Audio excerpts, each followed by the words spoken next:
আজকে আমাদের আলোচ্য রুব্রিকটি হচ্ছে বেলেডোনা দেখে, সে অনুভব করে, প্রত্যক্ষ করে, ভাবে কিসের? ব্যাটের কথা। ব্যাট মানে বাদুড়।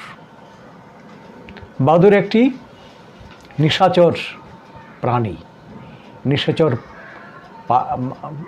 পাখি এবং অর্থাৎ অ্যানিম্যালের মাঝামাঝি জায়গায় আছে বাদুড়ের বাস, বাদুড়ের অবস্থান। যেমন ভাইরাসটা কি? ভাইরাস হচ্ছে জড় এবং জীবন্তের মাঝামাঝি অবস্থা। এটা বাইরে থাকলে একেবারে জড়েরই ক্যারেক্টারিস্টিক্স। যখন আমাদের মানব শরীরে আসে, সেলে আসে, তখনই তার প্রাণীন ক্রিয়া শুরু হয়ে যায়। তখনই সে তার যে একটা প্রাণী, এটার যে ক্যারেক্টারিস্টিক্স সেটা প্রকাশ করে। ঠিক তেমনি বাদুড়ও তাই। বাদুড়টা না পাখি না পশু, এমন মাঝামাঝি জায়গায় পরে ক্যারেক্টারিস্টিক্স রয়েছে।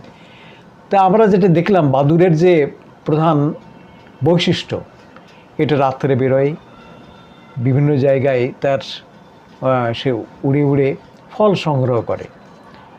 ফলের যে বাগান আছে, যেখানে পাকা ফল রয়েছে, সুস্বাদু ফল রয়েছে, সেই গাছে গিয়ে সে পড়ে এবং খায়। সব থেকে বেশি খাবার থেকে বেশি নষ্ট করে।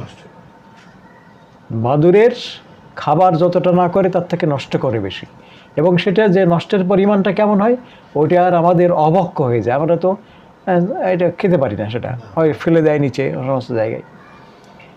তা এই সে বাদুড় দেখে, আমাদের আলোচ্য ওষুধ বেলেডোনার, সে বাদুড় দেখে। বিষয়টা কি?